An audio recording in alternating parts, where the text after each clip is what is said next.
हाँ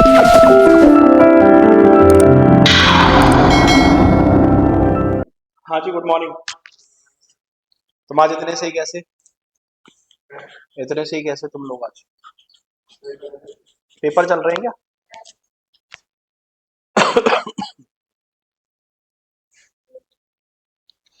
अच्छा, last time क्या किया था हम लोगों ने? टॉपिक खत्म कर दिया था, कौन सा वाला? अच्छा, डायरेक्शन एंड डिस्टेंस खत्म हो गया था। अब मुझे आप ये बताओ, टॉपिक कौन कौन से हो गए तुम्हारे? मेरे हिसाब से मैं स्टार्टिंग से पूछ रहा हूँ। इनइक्वालिटी हो गया, इनइक्वालिटी के बाद डायरेक्शन एंड डिस्टेंस हो गया, ऑर्डर एंड रैंकिंग हो गया, ब्लड रिलेशन हो गया, कैलेंडर वाला पोर्शन हो गया, अल्फाबेट एंड कोडिंग डिकोडिंग हो गया, इसके अलावा ऑर्डर एंड रैंकिंग वाला हो गया, और यही हुए क्या? ठीक है, ब्लड रिलेशन तुम्हारा हो ही गया, ऑर्डर एंड रैंकिंग तुम्हारा हो ही गया। ठीक है, अब देखो एक नया टॉपिक स्टार्ट करते हैं हम लोग। और नया टॉपिक आपके पास क्या है, जिसको आप कह सकते हो डिसीजन मेकिंग। अगर आपको ना भी पढ़ाया जाए ना, तो भी आप क्वेश्चन का आंसर बिना पढ़े दे सकते हो। देखो ऐसे क्वेश्चन में क्या होगा कि हमें कुछ डेटाज दिए जाएंगे, और हमें उन डेटाज के बेस पर क्या लेना है, डिसीजन लेना है। ठीक है ना? अब डेटाज के बेस पर डिसीजन कैसे लेना है, चलो बात कर लेते हैं। मान लो आप किसी भी कंपनी में एक एचआर मैनेजर के रूप में काम कर रहे हो, और जब आप एचआर मैनेजर के रूप में काम करोगे तो फ्री की सैलरी तो उठाओगे नहीं। आप लोग क्या करोगे, रिक्रूटमेंट करोगे। लेकिन एक बात बताओ, आप किसी भी पर्सन का रिक्रूटमेंट मुंह उठा के करोगे क्या? नहीं। उस रिक्रूटमेंट के लिए कुछ एलिजिबिलिटी क्राइटेरिया क्या करोगे, डिसाइड करोगे। यदि कोई पर्सन उन सारे एलिजिबिलिटी क्राइटेरियाज को फॉलो करेगा तो आप उसका सिलेक्शन कर लोगे, और यदि कुछ क्राइटेरियाज को फॉलो नहीं करेगा तो आप उसका सिलेक्शन नहीं करोगे। जैसे मैं आईबीपीएस पीओ की बात करूं, तो आपको पता आईबीपीएस पीओ में एज होती है 21 से लेके 30। अब एक बात बताओ, मान लो कोई स्टूडेंट है जो 20 साल का है, इसके अलावा मान लो उसने सारे काम कंप्लीट कर लिए, सिलेक्शन करोगे क्या? नहीं करोगे। भैया सिलेक्शन आप तभी करोगे सब सारे के सारे एज क्राइटेरिया क्या हो जाएंगे, कंप्लीट हो जाएंगे। ठीक है, तो यही सिस्टम आपका ये क्वेश्चन कहता है। मान लो आप ना किसी रिक्रूटमेंट की तैयारी कर रहे हो, मान लो मैं आईबीपीएस पीओ की बात करूं, ठीक है ना, मान लो आईबीपीएस पीओ 2026 की बात करूं, ठीक है ना। अब ये सपोज्ड क्वेश्चन है, आईबीपीएस पीओ ऐसी कंडीशन डिसाइड नहीं करता है, लेकिन ये सपोज्ड कंडीशन में क्वेश्चन बनाने के लिए डिसाइड कर रहा हूँ। ठीक है ना, मान लो आपसे बोला कि भैया आप ना आईबीपीएस के रिक्रूटर होल्डर हो, ठीक है ना। आपसे बोला गया है कि आईबीपीएस पीओ 2026 की वैकेंसी रिलीज करो। अब ये सीधी सी बात है, आप लोग वैकेंसी रिलीज करोगे तो क्या करोगे, एलिजिबिलिटी क्राइटेरिया डिसाइड करोगे। अब आपने एलिजिबिलिटी क्राइटेरिया कैसे डिसाइड किया है, चलो बात कर लेते हैं। मान लो पहली जो कंडीशन आपने रखी है वो रखी है एज की। आपसे बोला है किसी भी पर्सन की जो एज है ना, वो मिनिमम तो कितनी होनी चाहिए, 21, और मैक्सिमम कितनी होनी चाहिए, 30। ठीक है ना। आपसे बोला है मिनिमम 21 होनी चाहिए, मैक्सिमम 30 होनी चाहिए, एज ऑन मान लो 12 अप्रैल 2026। आपसे क्या बोला है कि भैया यदि कोई पर्सन आईबीपीएस पीओ में अप्लाई करेगा तो एज उसकी 21 से लेके 30 के बीच में होनी चाहिए। और जो एज की कैलकुलेशन की जाएगी वो कब की जाएगी, 12 अप्रैल 2026 को की जाएगी। कि 12 अप्रैल 2026 को वह मिनिमम 21 का और मैक्सिमम कितने का होना चाहिए, 30 का होना चाहिए। अरे यहां तक का मामला क्लियर है आप लोगों का? ठीक है, एक साथ लिख देता हूं। सेकेंड कंडीशन है 60% and above marks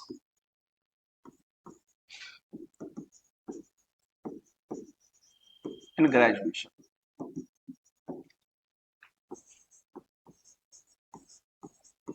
must have computer diploma for minimum 6 month. चौथा है 55% एंड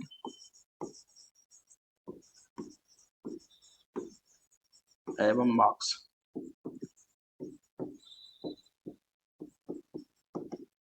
इन सिलेक्शन प्रोसेस।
देखो सुनो, आपके पास टॉपिक था वाइस प्रेसिडेंट, आपके पास टॉपिक था डिसीजन मेकिंग, ठीक है ना?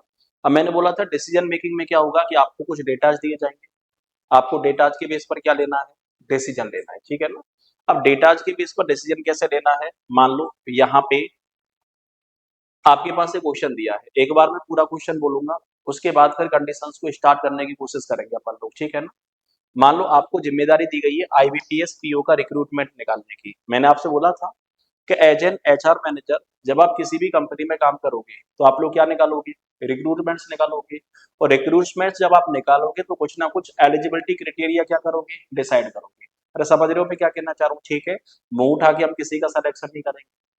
यदि कोई कैंडिडेट सारे एलिजिबिलिटी क्राइटेरियाज को फॉलो करेगा तो हम उसका सिलेक्शन कर लेंगे, और यदि सारे एलिजिबिलिटी क्राइटेरियाज को फॉलो नहीं करेगा तो हम उसका सिलेक्शन नहीं करेंगे। मान लो आपके पास एक क्वेश्चन है, आईबीपीएस पीओ 2026 का नोटिफिकेशन आया है जिसमें कुछ एलिजिबिलिटी क्राइटेरिया क्या किए गए हैं, फिक्स किए गए हैं, ठीक है ना। जैसे पहला क्राइटेरिया है एज, कि यदि कोई पर्सन आईबीपीएस पीओ 2026 का फॉर्म भरना चाह रहा है तो उसकी एज कम से कम 21 और मैक्सिमम कितनी होनी चाहिए, 30 ईयर होनी चाहिए। और ये जो एज की कैलकुलेशन होगी वो 12 अप्रैल 2026 को होगी, मतलब 12 अप्रैल 2026 तक वह पर्सन मिनिमम 21 का होना चाहिए और मैक्सिमम कितने का होना चाहिए, 30 का होना चाहिए। ये आपके पास पहली कंडीशन होगी। पहली कंडीशन में कोई दिक्कत है किसी को? सेकंड कंडीशन क्या है कि जो पर्सन आईबीपीएस पीओ का फॉर्म फिल करेगा उसको ग्रेजुएशन में मिनिमम 60% मार्क्स मिलने चाहिए, ठीक है ना। यदि ग्रेजुएशन में 60% से कम मार्क्स होंगे तो वो पर्सन फॉर्म भरने के लिए एलिजिबल नहीं होगा। तीसरी कंडीशन दे रखी है, उस पर्सन के पास कम से कम 6 मंथ का क्या होना चाहिए, कंप्यूटर में डिप्लोमा होना चाहिए, ठीक है ना। वही पर्सन फॉर्म फिल कर सकता है या फिर उसी पर्सन का सिलेक्शन हो सकता है जिसके पास 6 मंथ्स का क्या होगा, कंप्यूटर का डिप्लोमा होगा। चौथी कंडीशन फिक्स की गई है कि उसको सिलेक्शन प्रोसेस में कम से कम कितने परसेंट मार्क्स मिलने चाहिए, 55%। यदि 55 से कम परसेंट मार्क्स हैं तो हम उसका सिलेक्शन नहीं करेंगे। और पांचवी कंडीशन दे रखी है, उस पर्सन ने किसी भी कंपनी में एज अ सेल्स या फिर मार्केटिंग मैनेजर के रूप में कम से कम 2 साल क्या किया हो, काम किया हो। यदि कोई कैंडिडेट इन सारी कंडीशंस को पूरा करेगा तो हम उस कैंडिडेट का सिलेक्शन कर लेंगे। और यदि कोई कैंडिडेट इन सारी कंडीशंस में से किसी भी कंडीशन को पूरा नहीं करेगा तो हम उसका सिलेक्शन नहीं करेंगे। अरे समझ रहे हो मैं क्या कहना चाह रहा हूँ, आप लोगों को तो कुछ भी नहीं करना है, आपको सिलेक्शन करना है। यदि कोई कैंडिडेट सारी कंडीशंस को पूरा कर रहा है तो आप उसका सिलेक्शन कर लोगे। या मान लो कोई कैंडिडेट कुछ कंडीशंस को तो पूरा कर रहा है और कुछ कंडीशंस को पूरा नहीं कर रहा है तो आप उसका सिलेक्शन नहीं करोगे। सिलेक्शन तभी होगा जब 1 नंबर से लेके और 5 नंबर तक की सारी कंडीशंस क्या होंगी, फुलफिल होगी। यदि मान लो कोई भी इनमें से एक आध कंडीशन फुलफिल नहीं हो रही है तो हम उसका सिलेक्शन नहीं करेंगे। अरे समझ पा रहे हो मैं क्या कहना चाह रहा हूँ, ठीक है। तो ये तो आपके पास दे रखी है मेन कंडीशंस। देखो ये तो आपके पास क्या दे रखी है, मेन कंडीशंस। लेकिन ध्यान रखना मेन कंडीशंस के अलावा हमें क्या भी दी जाएंगी, सब कंडीशंस। लेकिन ध्यान रखना हमें ज्यादातर सब कंडीशंस का यूज नहीं करना है। हमें हमेशा किसका यूज करना है, मेन कंडीशंस का यूज करना है। और क्वेश्चन का आंसर हमें किसकी सहायता से देना है, मेन कंडीशंस की सहायता से ही देना है। अब आप कहोगे सर जब क्वेश्चन का आंसर ही मेन कंडीशन से देना है तो सब कंडीशन का रोल क्या है। देखो सब कंडीशन का एक छोटा सा रोल है कि हम सब कंडीशन का यूज केवल 2 सिचुएशन में करेंगे। पहली सिचुएशन कि जिस मेन कंडीशन से रिलेटेड हमें सब कंडीशन दे रखी है वह मेन कंडीशन क्वेश्चन में सेटिस्फाई ना हो रही हो। दोबारा सुनो मैं क्या कह रहा हूं, कि जिस मेन कंडीशन से रिलेटेड हमें सब कंडीशन दे रखी है वो सब कंडीशन क्वेश्चन में सेटिस्फाई ना हो रही हो, तब हम किसका यूज करेंगे, सब कंडीशन का। दूसरी कंडीशन, जिस मेन कंडीशन से रिलेटेड हमें सब कंडीशन दे रखी है उस मेन कंडीशन से रिलेटेड हमें क्वेश्चन में इंफॉर्मेशन ना दे रखी हो, तब हम किसका यूज करेंगे, सब कंडीशन का। वरना हम हमेशा आंसर किसकी सहायता से देंगे, मेन कंडीशंस की सहायता से देंगे। दोबारा सुन लो मैं क्या कह रहा हूं, कि सब कंडीशन का जो यूज हमें करना है, सब कंडीशन का यूज हमें सिर्फ 2 सिचुएशन में करना है। एक तो वो सिचुएशन जहां पे जिस कंडीशन से रिलेटेड हमें सब कंडीशन दे रखी है। जैसे मान लो पहली सब कंडीशन क्या है कि if any person don't fulfil the second condition. एक बात बताओ ये जो सब कंडीशन दे रखी है वो कौन सी मेन कंडीशन से रिलेटेड है, सेकंड से। If any candidate don't fulfil the fifth condition, ये सब कंडीशन किससे रिलेटेड है, फिफ्थ कंडीशन से। तो मैं कह सकता हूँ मान लो 1 से लेके और 4 तक तो आपको सारी इंफॉर्मेशन दे रखी है, लेकिन फिफ्थ इंफॉर्मेशन के बारे में कोई भी इंफॉर्मेशन आपको नहीं दे रखी, तो किसका यूज करोगे, सब कंडीशन का। 1, 3, 4, 5 इन सारी कंडीशंस के बारे में इंफॉर्मेशन दे रखी है, लेकिन सेकंड के बारे में कोई इंफॉर्मेशन नहीं दे रखी। किसका यूज करोगे? सब कंडीशन का। ठीक है, दोबारा सुनो।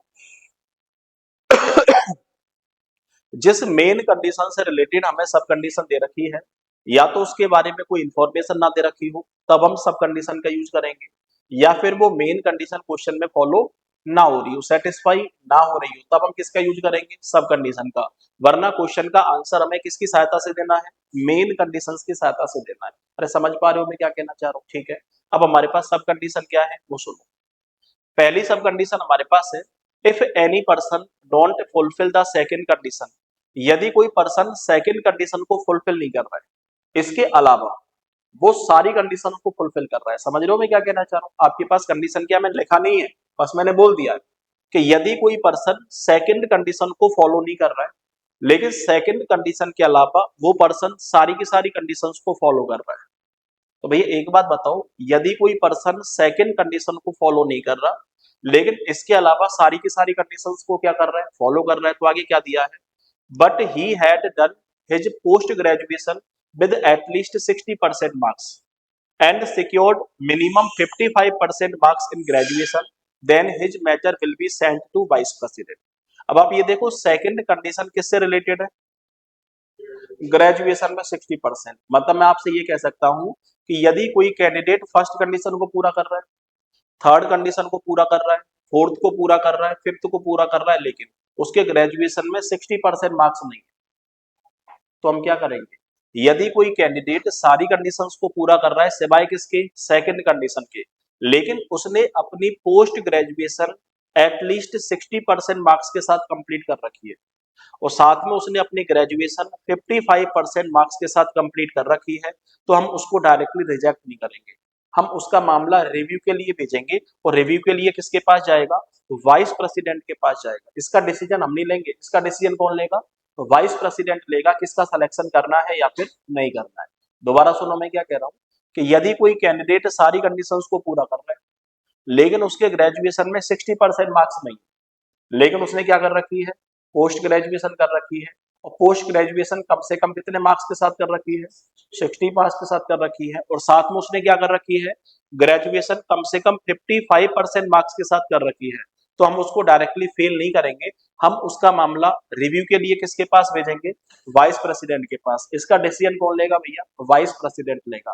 पहली सब कंडीशन क्लियर है आप लोग की? अरे पहली सब कंडीशन में कोई दिक्कत तो नहीं है। सेकंड सब कंडीशन क्या है वो सुनो।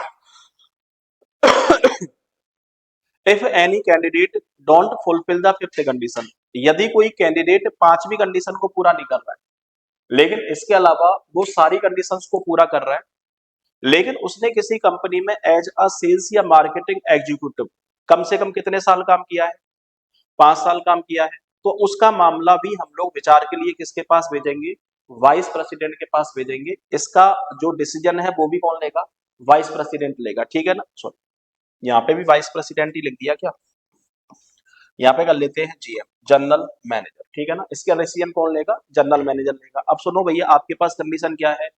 मान लो कोई कैंडिडेट है जो पहली कंडीशन को फॉलो कर रहा है, सेकंड को फॉलो कर रहा है, थर्ड को फॉलो कर रहा है, फोर्थ को फॉलो कर रहा है, लेकिन कौन सी कंडीशन को फॉलो नहीं कर रहा है? फिफ्थ को फॉलो नहीं कर रहा है। मतलब उसने किसी कंपनी में सेल्स या मार्केटिंग मैनेजर के रूप में कम से कम 2 साल काम नहीं किया है, लेकिन उसका एक तोड़ दे रखा है कि यदि उस कैंडिडेट ने किसी कंपनी में कम से कम 2 साल सेल्स या मार्केटिंग मैनेजर के रूप में काम ना किया, लेकिन उसने किसी कंपनी में सेल्स या मार्केटिंग एग्जीक्यूटिव के रूप में कम से कम कितने साल काम किया हो? 5 साल काम किया हो, तो हम उसको भी डायरेक्टली रिजेक्ट नहीं करेंगे। उसका मामला हम किसके पास भेजेंगे? वाइस प्रेसिडेंट के पास। इसका डिसीजन कौन लेगा? हमारा वाइस प्रेसिडेंट लेगा। समझ रहे हो मैं क्या कहना चाह रहा हूँ? तो आपके पास सीधा सा मुद्दा है कि यदि कोई कैंडिडेट सारी कंडीशंस को पूरा करेगा तो हम उसका सिलेक्शन कर लेंगे, और यदि कोई कैंडिडेट सारी कंडीशंस को पूरा नहीं करेगा तो हम उसका सिलेक्शन नहीं करेंगे। अब यहाँ पे जो ऑप्शंस आपको दिए जाते हैं, वो ऑप्शन कैसे दिए जाते हैं वो सुनो। हमें मान लो सबसे फर्स्ट ऑप्शन दिया है, candidate will be select. Candidate का क्या हो जाएगा? सिलेक्शन हो जाएगा। आपको पता है कैंडिडेट का सिलेक्शन कब होगा? जब कैंडिडेट सारी की सारी कंडीशंस को क्या करेगा? फुलफिल करेगा। ठीक है, यदि कैंडिडेट सारी की सारी कंडीशंस को फुलफिल कर लेगा तो हम उसका सिलेक्शन कर देंगे। सेकंड दिया है candidate will not be select, candidate का सिलेक्शन नहीं होगा। कैंडिडेट का सिलेक्शन कब नहीं होगा? जब वह सारी कंडीशन को फुलफिल नहीं करेगा, तो हम कह सकते हैं कैंडिडेट का सिलेक्शन नहीं हो पाएगा। तीसरा ऑप्शन है डेटा इनएडिक्वेट या फिर मोर डेटा रिक्वायर्ड। इसका मतलब है कि हमें जो क्वेश्चन में डेटा दे रखा है वो क्वेश्चन का आंसर देने के लिए सफिशियंट नहीं है, हमें और डेटा की क्या है, रिक्वायरमेंट है। यदि क्वेश्चन में दिया गया डेटा डिसीजन लेने के लिए सफिशियंट नहीं है तो हम आंसर क्या देंगे, डेटा इनएडिक्वेट या फिर मोर डेटा रिक्वायर्ड, कि भैया इस डेटा की सहायता से डिसीजन नहीं लिया जा सकता, हमें और डेटा की क्या होगी, रिक्वायरमेंट होगी। तो क्लियर है मामला। अगला दिया है matter will be send to general manager. जब मामला किसके पास रेफर करेंगे, जीएम के पास। और आपको पता है जीएम के पास रेफर कब करेंगे, जब सब कंडीशन फॉलो होगी, ठीक है ना। अगली कंडीशन है matter will be send to vice president. Matter किसके पास भेजेंगे, वाइस प्रेसिडेंट के पास। और आपको पता है वाइस प्रेसिडेंट के पास रेफर तभी होगा जब क्या होगा, सब कंडीशन फॉलो होगी, ठीक है ना। वरना हमें आंसर किसकी सहायता से देना है, मेन कंडीशंस की सहायता से देना है। अब मुझे बताओ यहाँ तक कोई दिक्कत है किसी को? ठीक है, ये आपका क्वेश्चन नहीं है, ये सिर्फ आपको पेपर में इस तरीके का डायरेक्शन दिया जाएगा, ठीक है ना। और ये ध्यान रखना सिविल सर्विसेज में क्वेश्चन ऐसा पूछता है आप लोगों से, ठीक है ना।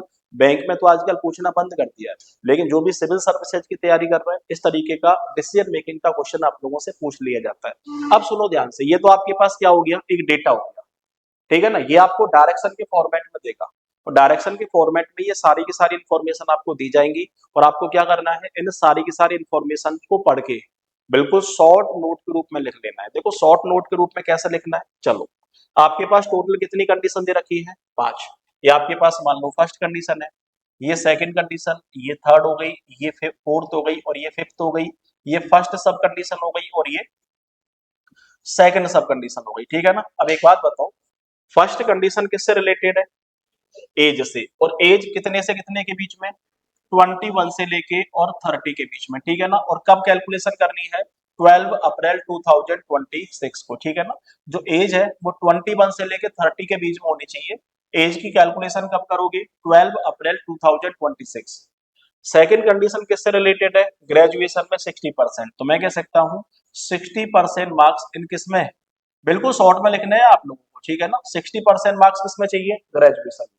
थर्ड हमारे पास है कंप्यूटर डिप्लोमा, कम से कम कितने साल का, सॉरी कम से कम कितने महीने का, 6 महीने का। तो मैं कह सकता हूँ कंप्यूटर में डिप्लोमा, तो कंप्यूटर में डिप्लोमा मिनिमम कितने मंथ्स का चाहिए, 6 मंथ्स का, ठीक है ना। 6 मंथ से ज्यादा हो तो चलेगा, लेकिन 6 मंथ से कैसा नहीं होना चाहिए, कम नहीं होना चाहिए, ठीक है ना। मिनिमम 6 मंथ का हमारे पास क्या होना चाहिए, कंप्यूटर में डिप्लोमा।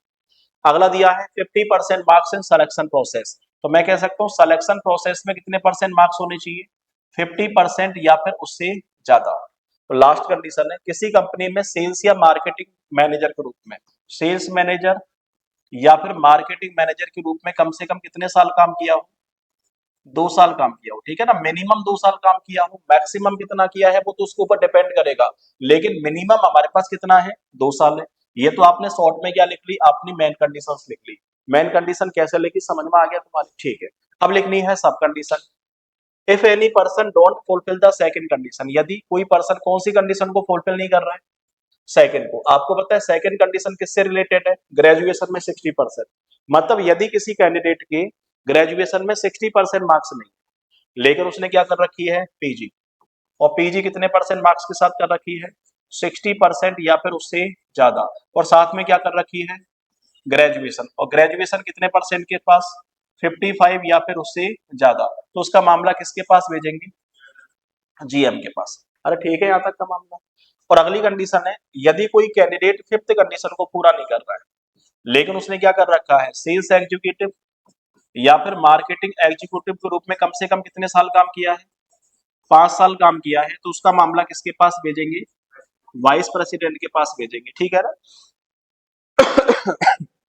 भैया क्या होगा कि जब आप एक बार क्वेश्चन ढंग से पढ़ लोगे ना तो आपको सारी कंडीशंस अपने दिमाग में सेट हो जाएंगी।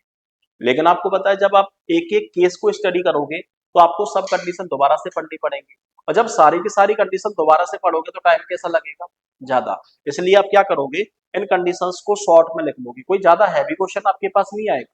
आपके पास क्वेश्चन बिल्कुल सिंपल सा आएगा, आसानी के साथ आप क्वेश्चन का आंसर दे सकते हो। है ना, सारी कंडीशंस को हमने शॉर्ट में कैसे लिखा, ये बात आपकी समझ में आई या फिर नहीं आई? यहाँ तक का मामला क्लियर है? अभी क्वेश्चन स्टार्ट नहीं हुआ है, अभी सिर्फ हमारे पास क्या दिया है, एक डायरेक्शन दिया है। हमने सिर्फ यहाँ पे 3-5 जो की है वो किस में की है, डायरेक्शंस में की है। यहाँ तक मुझे बताओ डायरेक्शंस में कोई दिक्कत है किसी को? डायरेक्शन वाली कंडीशन क्लियर है? अब सुनो, आपको यहाँ पे कुछ केसेस दिए जाएंगे, आपको उन केसेस की स्टडी करनी है। केसेस की स्टडी करने के बाद आपको पता लगाना है कि पर्सन का सिलेक्शन होगा या फिर पर्सन का सिलेक्शन नहीं होगा। अरे क्लियर है मामला? कोई दिक्कत वाली बात? चलो, मैं एक क्वेश्चन बोल रहा हूँ, उस क्वेश्चन का हमें क्या देना है, आंसर देना है, ठीक है ना। क्वेश्चन का आंसर कैसे दोगे, चलो एक बार बात कर लेते हैं। मान लो एक पर्सन है, ठीक है ना, क्वेश्चन फर्स्ट आपके पास क्या दिया है, क्वेश्चन फर्स्ट है एक पर्सन है, पर्सन का नाम क्या है, मान लो पर्सन का नाम दे रखा है राधा, ठीक है ना, एक पर्सन है जिसका नाम हो गया है राधा, और आपसे बोला है राधा जो पैदा हुई है वो पैदा हुई है 19 मार्च 1998 को। देखो आपके पास कंडीशन है कि जो राधा पैदा हुई है वो 19 मार्च 1998 को पैदा हुई है। तो सबसे पहली कंडीशन तो हमें किसकी कैलकुलेशन करनी है, एज की कैलकुलेशन करनी है कि वह 30 ईयर्स और 21 के बीच में है या फिर 30 ईयर और 21 के बीच में नहीं। और आपको पता है कि जो एज की कैलकुलेशन हमें करनी है ना, तो एज की कैलकुलेशन करनी है कब, 12 अप्रैल 2026। तो मैं आपसे ये कह सकता हूं एज की कैलकुलेशन करनी है 12 अप्रैल 2026। अब मुझे बताओ एज कंप्लीट हो रही है या फिर नहीं हो रही? अरे आप तो जनरली क्या करो, साल में से साल घटा दो, तो 26 में से यदि 1998 माइनस करोगे तो कितना बचेगा, 28। ठीक है, अब यहाँ पे देखो एक बात बताओ, ज्यादा से ज्यादा 11 महीने का अंतर पड़ सकता है, लेकिन 28 में 11 प्लस करोगे तो भी 30 नहीं पहुंच पाओगे, और 28 में से 11 माइनस करोगे तो भी 21 और 30 के कहां पे रहोगे, बीच में रहोगे। तो मैं कह सकता हूँ एज वाली कंडीशन तो क्या है, कंप्लीट है। अब सुनो पूरा क्वेश्चन क्या है, राधा 19 मार्च 1998 को पैदा हुई, 65% मार्क्स ग्रेजुएशन में लाने के बाद। अब एक बात बताओ ग्रेजुएशन में कितने परसेंट मार्क्स हो गए, 65%, ठीक है ना, ग्रेजुएशन में कितने परसेंट हो गए, 65%।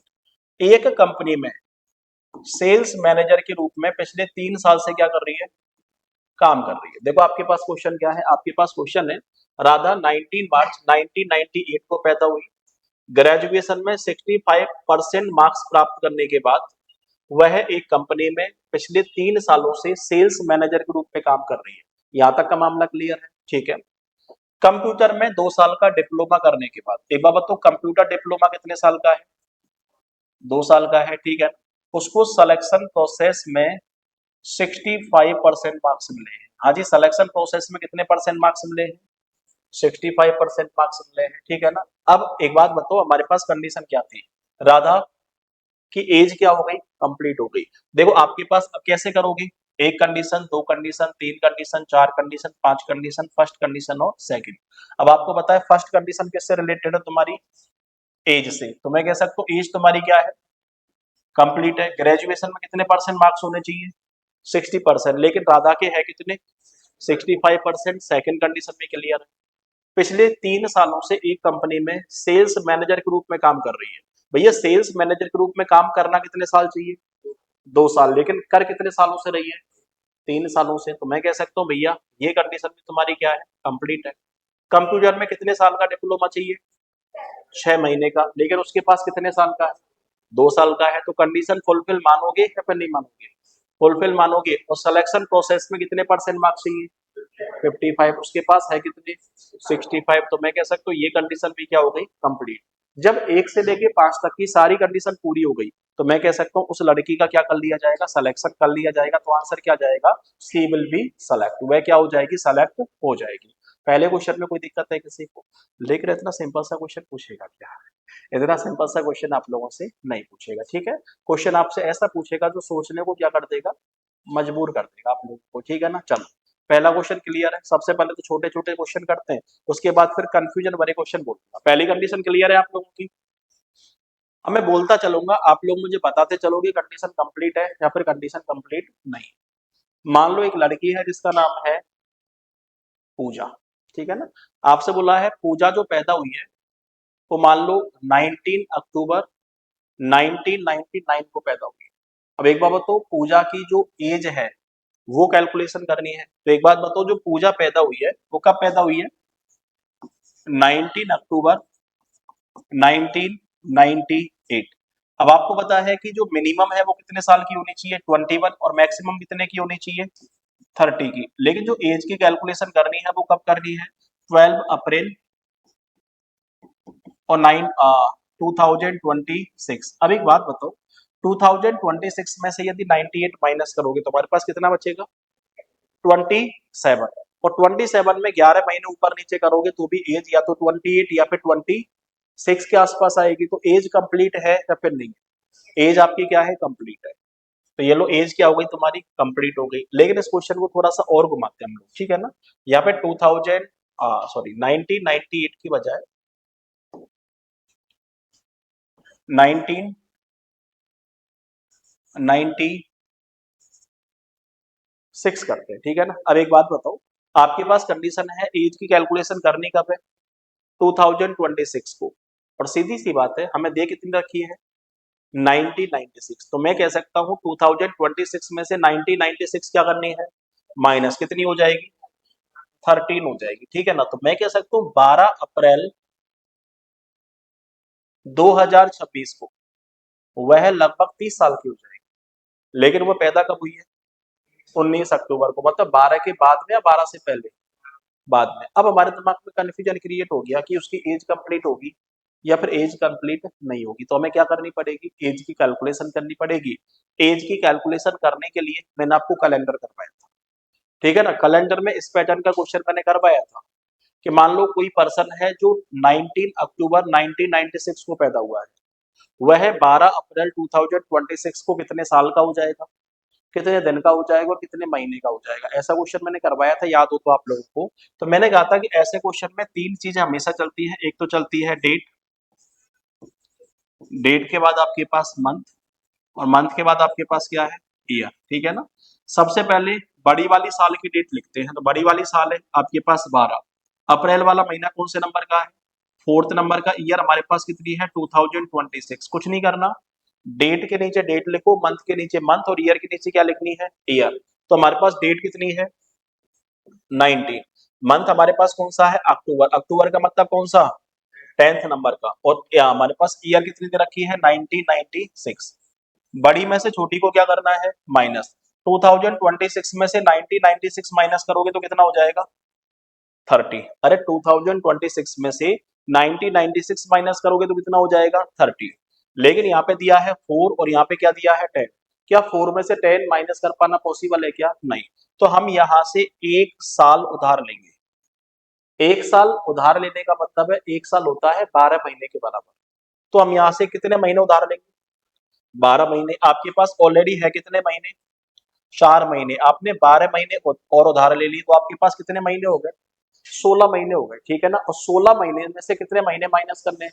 10 महीने। तो मैं कह सकता हूँ यहाँ पे कितने महीने बचे?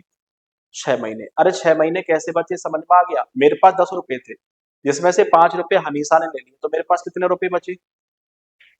अरे मेरे पास 10 रुपए थे, जिसमें से 5 रुपए इन्होंने ले लिए, तो मेरे पास कितने बचे? 5 रुपए। लेकिन इनके पास पहले से 11 रुपए थे, इन्होंने 5 रुपए और ले लिए, तो इनके पास कितने हो गए? 16 रुपए। समझ लो मैं क्या कहना चाह रहा हूँ। मेरे पास से पैसे जा रहे हैं तो कम होंगे, इनके पास पैसे आ रहे हैं तो क्या होंगे? बढ़ेंगे। एक बात बताओ, यहाँ से साल जा रही है, तो साल जा रही है तो क्या होगी? कम होगी। कितनी साल जा रही है? 1 साल जा रही है। तो यहाँ पे 30 साल थी, जिसने 1 साल उधार दी थी, तो उसके पास कितनी साल बची? 29। अरे इसके पास 29 कैसे बची? समझ में आ गया। तो मैं कह सकता हूँ 29 ईयर्स और लगभग कितने महीने का हो गया है? 6 महीने का। अब यहां से मान लो आप 1 महीना उधार भी लोगे तो हमारे पास कितना महीना बचेगा? 5 महीना। अब बताओ 29 ईयर और 5 महीने, तो सीधी सी बात है 21 से लेके 30 के बीच का मामला है या फिर नहीं है? है। तो मैं कह सकता हूँ एज क्या हो रही है? कंप्लीट हो रही है। एक बात पूरी कैलकुलेट कर लेते हैं। अब एक बात बताओ, यहाँ पे डेट कितनी है? 12। और यहाँ पे कितनी है? 19। तो बताओ 12 में से 19 माइनस हो सकता है क्या? तो आप क्या करोगे? अब यहाँ से एक मंथ क्रेडिट लोगे, ठीक है ना। एक बात बताओ, यहाँ पे कितने हैं? 6 मंथ। अब ये देखो 6 मंथ कौन सा है? जनवरी, फरवरी, मार्च, अप्रैल, मई, जून। जून 31 का होगा, 30 का, 30 का होगा। तो सीधी सी बात है, यहां से आप जून वाला महीना उधार लोगे, और जून वाला महीना उधार लोगे तो यहाँ पे जून वाला महीना कितने का है, 30 का। या तो आप ये कह लो कि आपने 1 मंथ उधार लिया है, या फिर आप ये कह लो आपने 30 डेज क्या लिए हैं, उधार लिए हैं। तो आपको पता है 30 + 12, इसके पास कितने दिन हो गए, 42, और इसके पास ऑलरेडी है कितने, 19। तो मैं आपसे ये कह सकता हूँ 42 में से कितने माइनस करोगे, 19। 42 में से 19 माइनस करोगे तो कितना बचेगा, 23। ठीक है ना, कितना बचेगा तुम्हारे पास, 23। पक्का है ना। अब एक बात बताओ, यहाँ से 1 मंथ उधार लिया तो यहाँ पे कितने महीने बचे, 5 महीने। तो मैं कह सकता हूँ 23 दिन, 5 महीने, और कितने साल का हो जाएगा, 29। तो बताओ एज वाली कंडीशन कंप्लीट है या फिर कंप्लीट नहीं है। एज वाली कंडीशन तुम्हारी क्या है, कंप्लीट है। ठीक है ना, एज तुम्हारी क्या हो गई, कंप्लीट हो गई। उसके बाद फिर क्वेश्चन कैसे बोलेगा, ग्रेजुएशन में 55% मार्क्स है, ग्रेजुएशन में होने कितने चाहिए, 60%, उसके पास है कितने, 55। तो मैं कह सकता हूँ सेकंड कंडीशन फुलफिल नहीं हो रही। सिलेक्शन प्रोसेस में उसको 56% मार्क्स मिले हैं। एक बात बताओ, सिलेक्शन प्रोसेस में होने कितने चाहिए, 55, और उसको मिले कितने हैं, 56। तो मैं कह सकता हूँ भैया पहली कंडीशन कंप्लीट थी, सेकंड कंप्लीट नहीं है, और फोर्थ कंडीशन कंप्लीट है। कंप्यूटर में उसके पास 1 साल का डिप्लोमा है, डिप्लोमा होना कितने महीने का चाहिए, 6 महीने का, उसके पास है कितने साल का, 1 साल का। तो मैं कह सकता हूँ ये कंडीशन भी फुलफिल है। वह एक कंपनी में पिछले 3 सालों से सेल्स मैनेजर के रूप में काम कर रही है। तो मैं कह सकता हूँ सेल्स मैनेजर के रूप में काम चाहिए कितने दिन का, 2 साल का, उसके पास है कितने का। इसके अलावा कोई इंफॉर्मेशन नहीं दे रखी, आपसे बोला है सिलेक्शन होगा या फिर नहीं होगा। तो बताओ जीएम के पास भेजेंगे या सिलेक्शन करोगे। आपको पता है जीएम के पास तो तब जाएगा जब ग्रेजुएशन नहीं है लेकिन पीजी में कितने परसेंट मार्क्स हैं, 60%, और साथ में ग्रेजुएशन में कितने हैं, 65 से ज्यादा। अब एक बात बताओ, यहाँ पे पीजी के बारे में कोई इन्फॉर्मेशन है क्या, नहीं। और जब पीजी के बारे में कोई इन्फॉर्मेशन नहीं है तो मैं कह सकता हूँ सेकंड कंडीशन फुलफिल नहीं है। और जब तक सेकंड कंडीशन या सारी कंडीशन फुलफिल नहीं होगी हम उसका सिलेक्शन नहीं करेंगे, और सिलेक्शन नहीं करेंगे तो आंसर क्या जाएगा, कि उसका सिलेक्शन नहीं होगा, और आंसर है आपके पास सेकंड नंबर का। ये सेकंड क्वेश्चन क्लियर है आप लोगों का, सेकंड क्वेश्चन में कोई दिक्कत तो नहीं है, ठीक है। ऐसे ही थर्ड, फोर्थ और फिफ्थ के बारे में कब बात करेंगे अपन लोग, कल बात करेंगे, ठीक है ना। आज के लिए हम चीजों को यहीं पे खत्म करेंगे, आगे की कंडीशन के बारे में हम लोग कल बात करेंगे।